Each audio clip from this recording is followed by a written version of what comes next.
All right, Z9 shooters. This is your June 2024 kind of update to my settings, to my control settings and iMenu settings for the Z9 firmware 5.0 in June 2024, and it kind of accompanies a video that I'm releasing the same day on how I've changed my action autofocus modes and nuanced settings. And you can check that video out right here. A lot of the things I'm talking about will make more sense if you've seen that. I also think that my original setup videos for the Z9 are a prerequisite for this, and I don't by any means think that anyone should adopt all of these settings and use the camera exactly the way I have mine set up, but it works as an illustration of how one person, me, who uses the camera a ton, puts all these amazing, powerful settings together into a package to use, and hopefully it teaches you the way that the camera works a little bit better, and enables you to make some decisions about what you might want to incorporate or what you might want to tweak. And I will, at the end of this video, be giving out a settings file that you can actually download my settings and tweak them yourself without having to go back through all this, say you get your settings messed up somehow. So I think that video on the settings bank A, B, C, D, and E, I'm going to link the one for bank A. That's the big long one that goes through every menu in the camera. Banks B, C, and D are separate videos linked from that video that are much shorter, just tweaks for different types of shooting beyond standard, the action autofocus, the action tracking modes, the landscape mode, the Astro mode. And I'm going to go through some changes for all those banks, but we're really going to focus in on action. And I'm going to be able to throw up my menus as I walk through them right here. Oh, the other thing I think you should look at is the banks video. If you're not super familiar with the way that banks work more as bookmarks than set points, check out this video on how to navigate the banks in the Nikon Z8 and Z9. All right, so we're in firmware version 5. I use my iMenu to navigate which custom settings bank and which shooting bank we're in, and I'm making no changes to the shooting banks. The shooting banks haven't really changed much since day one. We're going to focus first on the action custom settings because that's where a lot of the changes are, but then I'll run through just how the iMenu and shooting custom control settings have changed a little bit in my different banks at the end, and then I'll show you how to download my settings. All right. So, right here, I'll show you how we set up this iMenu, which I use just all of the time, all right? You can see what area mode I happen to be in. I'm typically in wide area large, and I use either the touch screen or the control pad while I'm looking through the viewfinder to change what subject detection mode I'm in. I'm frequently changing between birds, animals, and people. So that's how I get there easily and quickly through the iMenu, along with a bunch of other things. And I'll show you how that's set up here in our menu. We're going to go into the custom settings menu. You know that I'm in bank B, the action bank, and we're going to go into controls, and we're going to customize the iMenu. And you can change any of these things by just pushing the OK button and scrolling through this very long list of options. But choose image area, that's unchanged from before. Metering, vibration reduction modes, their long exposure noise reductions turned on or off. The shooting in the custom settings banks, that's how I get easily to them. Those are universal throughout all of my banks. Those sit right there to be able to move between them always. The monitor viewfinder brightness, that can be really handy in dark or really bright situations. Silent shooting mode, that's important to me in action scenarios when I just don't want the camera to make any noise to disturb my subjects, or I do want it to make noise because I've handed it to someone who's taking photos of me and they'll know that they're shooting. Focus if shooting, interval timer shooting, those are just kind of standard. And then, the autofocus mode, AFS, AFC, manual focus, and the area mode and subject detection, which is of utmost importance. So that's how my iMenu is customized. If I go into my controls, that's where things have changed a little bit. So my function 1 button automatically flips me between FX and DX. There are often times when I have too distant a subject, it's small in the frame, I know I want to crop and post, and I'd like to see it larger in my viewfinder. I flip to DX, and I get the same amount of megapixels basically that I would have had with the D500 in the days of the DSLR. It's still 20 megapixels with this camera. So I don't hesitate to hit that button if my subject is distant and I know I want to crop anyway. I've got function 2, the middle button out front, flips between having information on my display about my settings and a grid and a level display and histogram to nothing, just absolutely nothing, a clear view where I can see what I'm framing.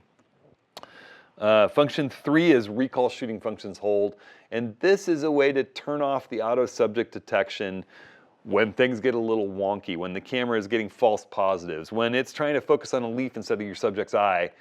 This button enables me to just flip into a completely different mode. I'm using 3D, but no subject detection. It's kind of, I like to think of it as a dumb 3D mode. It lets me say, this is my subject. I want to be able to track it all over the frame, but I don't want it to read a false positive off, say, the spot on the butterfly's wing instead of its head. I think most of you who've done a lot of action autofocus and wildlife have had this issue before. So I'm using recall shooting functions hold to do that.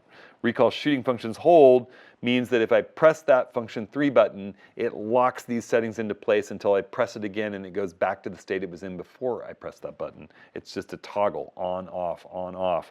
And so what I want held, if I push the OK button, I can turn things on and off. I don't want to change any of these settings except autofocus area mode to 3D. If I arrow over to the right, I can choose what autofocus area I want. I want it to be 3D. And AF subject detection, I want turned off. I arrow over to the right. I don't want it to be airplanes or vehicles or birds. I just want nothing. And you can see how that works in that video that I linked earlier that I'm dropping concurrently with this on autofocus changes that I've made in June of 2024 in the wake of my Costa Rica workshop. I'll show you examples and show you how it works looking through the camera. All right, so that's that function 3 button.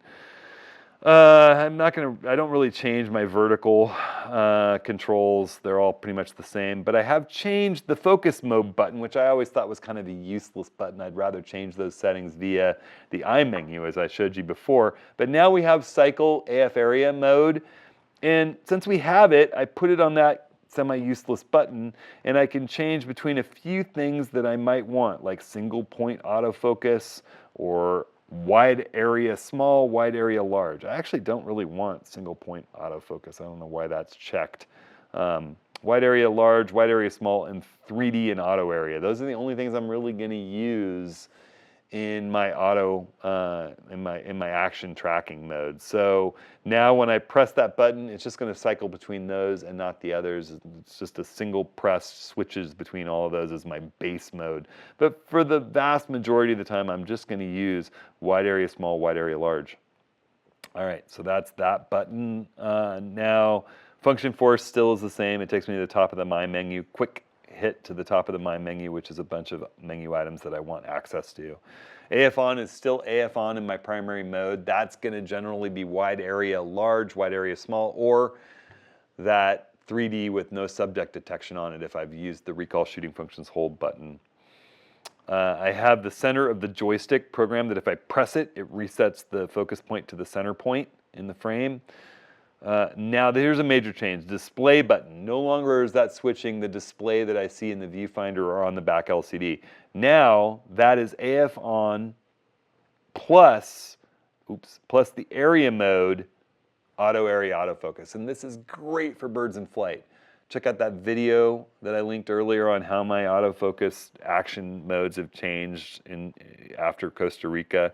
Birds in flight with bird detect autofocus in certain scenarios, not every scenario, can work great with auto area autofocus. So just being able to shift your thumb across from AF on to the button right next to it, display, and have auto area autofocus with your chosen subject detection on it, bap, with just a touch, is a really awesome thing. So I'll show you where I put display in a moment. We still can change our display mode, it's just not with the display button. That button's in such a primo position for having an alternate autofocus mode that's where we're putting that. So we're autofocus area mode plus AF on, auto area. The voice memo button, I don't use that. You might. I don't use it, so I just set that to silent mode. I can activate silent mode in my action sequence this way because I don't have it on the iMenu anymore in this. Oh, I do. Well, it's another way to do silent. I think I have that in all my modes. The OK button zooms into 100%. If I press that, I can choose zoom on and off and have it be 1-to-1, 100%. It just zooms in on the focus point to 100% to check focus, not changing white balance. Now the quality button down at the bottom under the viewfinder, I never change out of RAW. I shoot in RAW for everything. I haven't shot JPEG since I got this camera, so that's where I put display. When I altered the Nikon Z8, I chose the bracketing button up on the top because I don't bracket in action scenarios where I'm shooting moving subjects. You could choose to put it there too if you do use the voice memo. The Z9 gives us a bunch of buttons. This is another button I don't use, so I put display on the quality button. Now I can change what I'm seeing on the back LCD or in my viewfinder with the quality button. And I think that might be it. I haven't changed. Oh, no, you know what? There are a couple other things. I changed my movie record button to be switch eyes when I'm doing eye detect. So it might have the left eye and I really want the right eye in focus. If I hit the movie record button, it switches which eye is highlighted in eye detect. I'm not changing my vertical modes. ISO is still ISO, exposure compensation is still exposure compensation, not changing the flash button, not changing my dials. The lens function buttons are still that hybrid autofocus mode where it goes to 3D tracking. So say I'm shooting in wide area large, I've got my subject locked in the area box. If I hit my lens function button, it switches over to 3D tracking. It hands that subject off and tracks it frame wide outside the box. Bracketing button still bracketing. I have, I'm not going to change the focus rings and things. I put both of my lens function buttons on, both of my lens function buttons are that hybrid autofocus area because every now and then I work with a lens that only has a lens function 1 button and it's in the right position to track subjects with the hybrid autofocus mode. Then I use a big lens like this that has 2 lens function buttons and invariably lens function 2 is out where I want to hold the lens. So I just set both of them to that. And I believe that is it for the action settings, all right? So that being done, let's jump in and look at just some little minor tweaks I've done in the other custom settings banks, the standard bank, when I'm just knock around shooting. And you can see not a lot has changed with the iMenu. It's all basically the same iMenu settings. I don't necessarily want sport. I want normal vibration reduction. Not sure why that was on. But otherwise, it's essentially the same. I'd rather have 3D tracking instead of wide area on in my standard mode. So you can tweak those. But basically, the settings are still the same, all right? That I can tweak those as I want with a simple access through this iMenu. The iMenu hasn't really changed. They're all still the same. So what we're going to dive into instead is the control settings, the custom shooting control settings. Function 1 is now bracketing burst. And what bracketing burst, this is confusing to people. It doesn't change the bracketing settings. You still use the bracketing button to turn on bracketing. Say I want to shoot 3 frames, 3 stops apart, you know, based on when I can set that up with bracketing and now it's dialed in to shoot 3 frames, but instead of having to push the shutter button 3 times, if I hold the function 1 button while I push the shutter, it fires all 3 frames. Even if I set up 7 frames of bracketing, holding the bracketing burst button, function 1 down while I touch the shutter, fires all 7 frames. I can hold it down, touch the shutter, let go of both, and it fires all 7 frames. Function 2 is that clean live view display where I see nothing but my composition, no more of the settings and grid and level. Function 3 is recall shooting functions hold, but it's the original recall shooting functions hold I had in the standard mode that could throw me into the ability with the touch of a button to be capturing action no matter what settings I've gotten into in my standard mode. And what I program in there for recall shooting functions hold is manual exposure, 1250th of a second, widest aperture possible, auto ISO, standard metering, 3D area mode, automatic subject detection, and 20 frames a second. And sadly, in these Nikon cameras, recall shooting functions hold is the only way to lock changing the drive mode into a button press or a bank change. They are not in the banks. The only way to change your drive mode is either with the drive mode button or wheel, or recall shooting functions hold. It's nice that we have it there though. It lets me instantly, suddenly the eagle appears in the scene while I'm taking a still life. I can touch that button and I'm shooting 20 frames a second at a fast shutter speed, wide open aperture, 3D tracking. It lets me capture action at the drop of a hat if it suddenly appears when I'm in my standard mode. So that's that. These are all sort of unchanged, the vertical controls.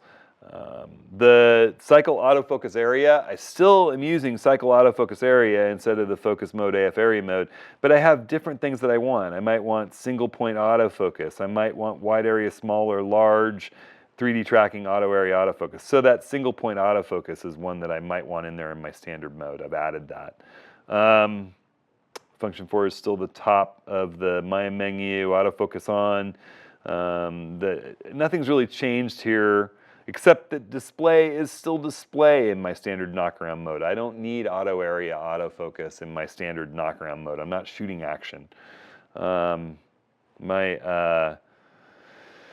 My audio button I have set a little differently. If I hold it down, I can change exposure a stop at a time if I want to change exposure really fast. That's just a quirk that I have. Not many people might need that. It's more for long exposure work.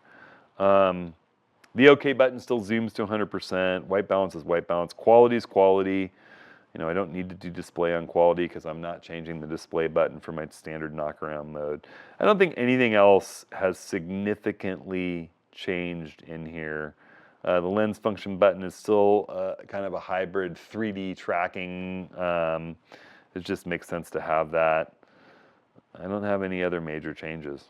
All right, so let's go into our landscape mode and see how that might have changed. So we're going to go into the custom bank C for landscape. And as you can see, one thing has changed. I've gone from having silent mode on my I menu, changing it to exposure delay mode, because I think of landscape mode as the mode I'm going to go into. That's the bank I'm going to use when I'm on the tripod.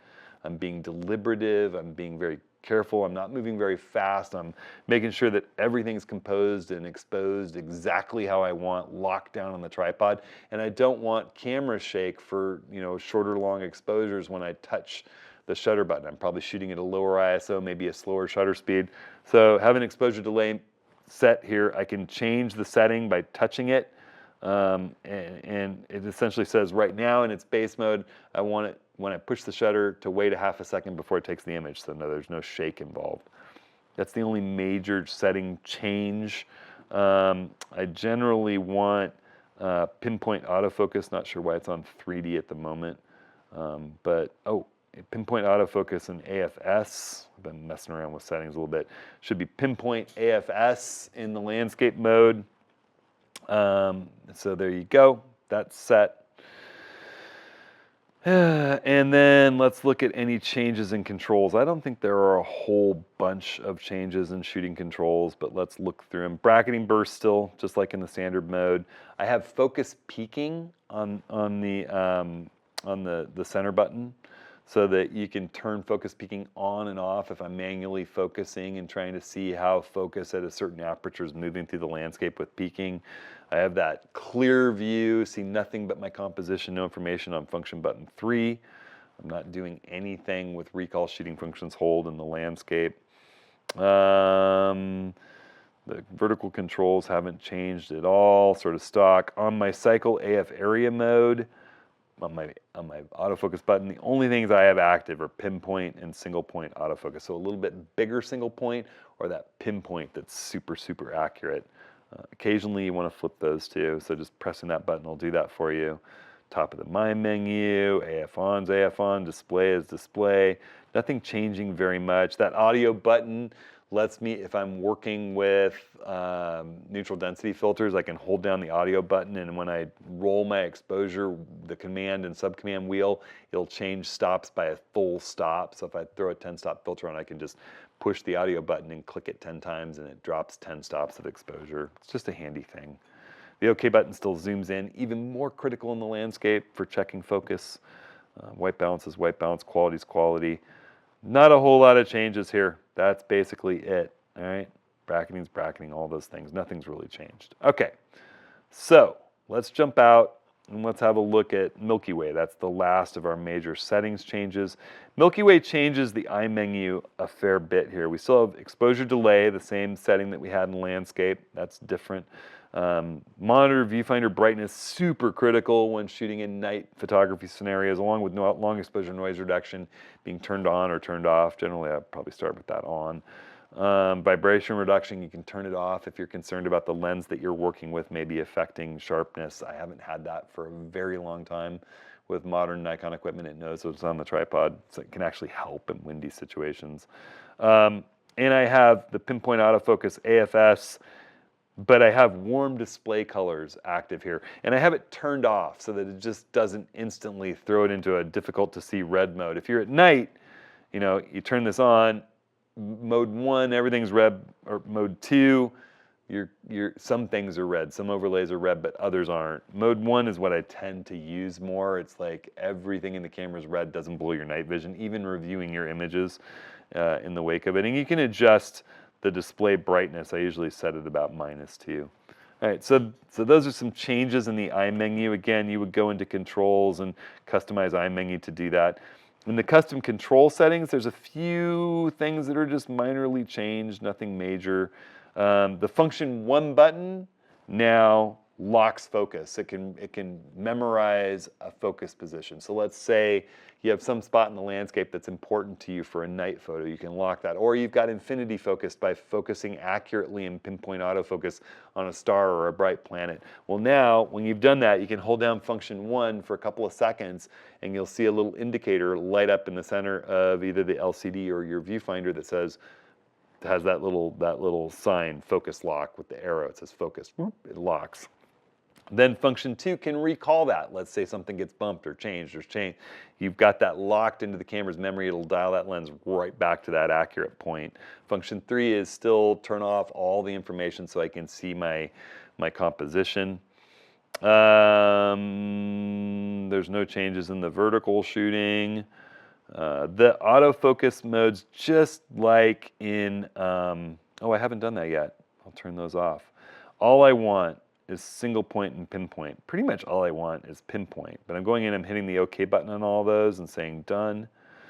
So we're using the movie record button just to cycle between pinpoint and single point autofocus area. That's it, that's it, period. Function 4 is the top of my menu.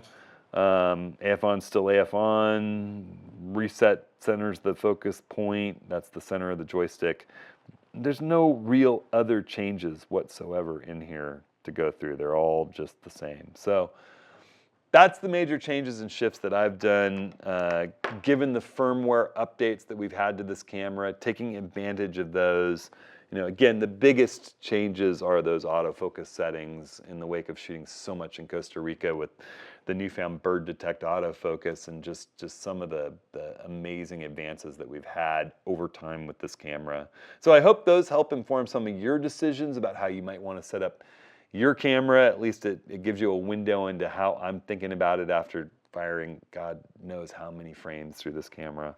And again, you know, my settings shouldn't necessarily be your settings, but if you do want to download my settings as a reference point, you can click right here. It'll take you over to my website to a download page for them.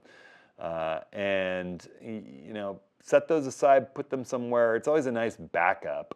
I would say tweak them how you like. Once you get them all dialed in, back those up. I save those to my primary memory card, to my secondary memory card, and also to my computer. You can just stick your card in and download that settings bin file. The website will show you exactly how to upload those into your own camera.